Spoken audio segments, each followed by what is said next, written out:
রাজনৈতিকভাবে যতই দূরত্ব থাক, পূর্ব ইউরোপের মানচিত্রে দুটো দেশ খুব কাছাকাছি।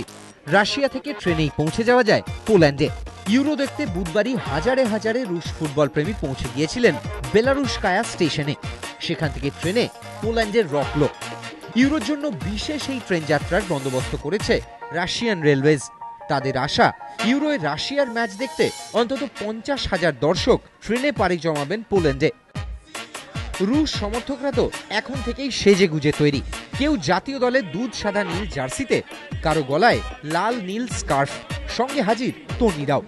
স্টেশন চত্বরেই দর্শকদের মনোরঞ্জন করতে বিভিন্ন ড্রিল দেখালেন রুশ চিয়ার লিডাররা।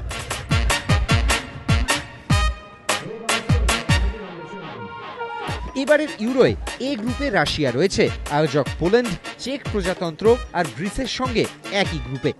অতীতে মাঠে বহুবার ঝামেলায় জড়িয়েছেন রুশ আর পোলিশ ফুটবল সমর্থকরা। এবার তেমনটা হবে না বলেই আশাবাদী অল রাশিয়ান ইউনিয়ন অফ ফ্যান্সের সদস্যরা। শুক্রবার রকলোয় চেক প্রজাতন্ত্রের বিরুদ্ধে শুরু হবে রাশিয়ার ইউরো অভিযান।